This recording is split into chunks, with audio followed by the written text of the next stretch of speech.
नमस्कार दोस्तों, मैं सुनील कुमार श्रीवास्तव एक बार फिर आपके सामने play with your mind series 6 के साथ हाजिर हूँ। इस सीरीज में मैं पेशेंस और हार्ड वर्क के बारे में बात करूँगा। Today I am going to share a beautiful story with you.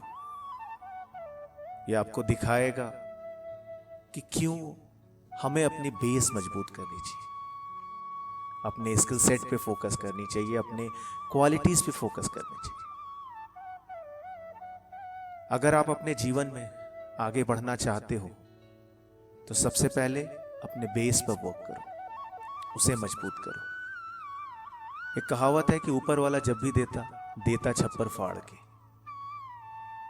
मैं हमेशा से इसका मतलब इस तरह से लगाता हूं कि ऊपर वाला जब हम पर कृपा करता है या हमें कुछ देना चाहता है तो वो इतना देता है कि वो हमसे संभलता नहीं है। तो कहने का तात्पर्य यहां पर यह है कि ऊपर वाले से मांगने से पहले अपने छप्पर, अपने बेस को इतना मजबूत करो कि वो अगर दे तो हम उसे संभाल सके। तो किसी भी आस को करने से पहले, किसी भी ऑब्जेक्टिव को अचीव करने से पहले आप ये देखो कि उस ऑब्जेक्टिव या उस एम को प्राप्त करने के लिए आपको क्या करना है, कितना हार्ड वर्क करना है, कितने समय आपको व्यतीत करना है। और ये आपका ऑब्जेक्टिव ही है जो डिसाइड करता है कि आपको कितना एफर्ट देना है और आपको कितना ऊपर जाना है।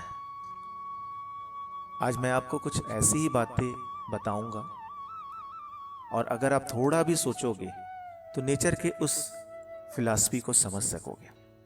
एक किसान था, उसके पास थोड़ी सी जमीन थी और जमीन के कुछ हिस्से जो हैं, जमीन का कुछ हिस्सा खाली था।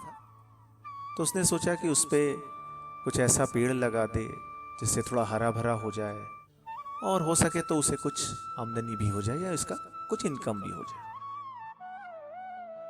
Then he decided to put Chinese bamboo tree and shrubs. थोड़े हिस्से में बैम्बू ट्री लगा देगा और थोड़े हिस्से में वो सर्ब्स लगा देगा। ठीक है, उसने लगा दिया, रोज उसको पानी देता, उसको नर्चर करता, फर्टिलाइज करता, उसको खाद देता। तो कुछ समय के बाद जो सर्ब्स थे, सर्ब्स या झाड़ी कह सकते हो आप, या ऐसे पेड़ जो लताओं की तरह होती हैं उन्हें आप कह सकते हो, वो बाहर जमीन से आने लगी। लेकिन जहां पर उसने बैम्बू के सीड्स डाले थे उसमें कोई भी हरकत नहीं थी। There were no sign of anything. कुछ महीने बीत गए, सर्ब्स के आसपास का पूरा इलाका जो है हरा भरा कर दिया, लेकिन बैम्बू ट्री में अभी भी कोई हरकत नहीं थी, कोई भी साइन नहीं था कि जमीन वहां पे बैम्बू की सीड्स पड़े हुए हैं। किसान को लगा कि काश उसने सारे ही जगह सर्ब्स लगा दिए होते तो हरे भरे हो गए होते और देखने में भी अच्छे होते। किसान ने जो भी सोचा, उसने उस जमीन पे जहां पे बैम्बू ट्री लगा हुआ था या सीड्स लगा हुआ था वहां पे उसकी देखभाल वो कंटिन्यू करता रहा, खाद डालता रहा और ये होपफुल था कि बना रहा कि उसको कुछ ना कुछ होगा। उसने सुना था कि बैम्बू ट्री में थोड़ा टाइम लगता है। इस तरीके से 1 साल बीत गया पर वहां पे कुछ भी नहीं निकला। थोड़ा डिसअपॉइंट भी हुआ कि उसने क्या लगाया है, लेकिन अभी भी वो होपफुल था और वो उसको रोज की तरह उसको वाटरिंग देता, वहाँ पे खाद डालता, उनको केयर करता, उनके चारों तरफ बाड़ लगाता ताकि कोई जानवर ना आ जाए या कोई उसके ऊपर चढ़ न जाए। 2 साल बीता पर कुछ नहीं हुआ।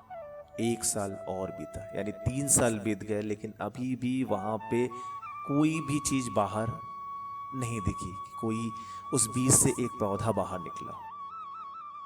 लेकिन किसान हमेशा की तरह देखभाल करता रहा। 4 साल बीत गए। जब 5 साल बीत गए तब उसमें से एक छोटी सी पंखड़ी निकली, छोटा सा पेड़ निकलता हुआ दिखाई दिया और वो बहुत तेजी से बढ़ने लगी और तकरीबन 5 वीक्स में 90 फीट हाइट तक बढ़ गई।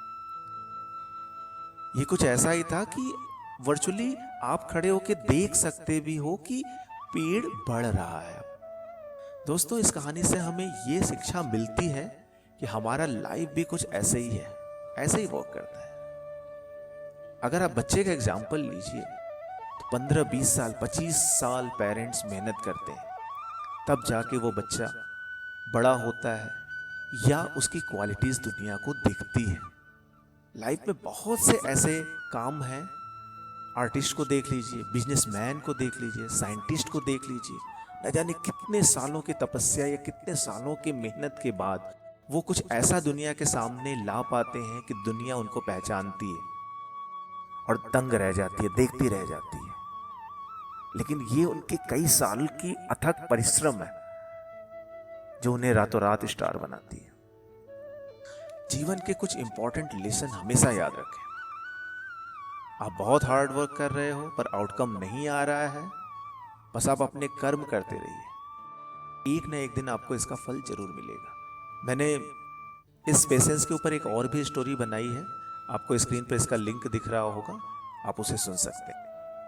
आप जितने भी सक्सेसफुल लोगों को देखोगे वो सब कंटिन्यूअस अपने काम पर फोकस किए रहे, लगे रहे और उनको फाइनली सक्सेस मिला। आनंद बख्शी जी को ले लीजिए, वो एक ऐसे एग्जाम्पल है।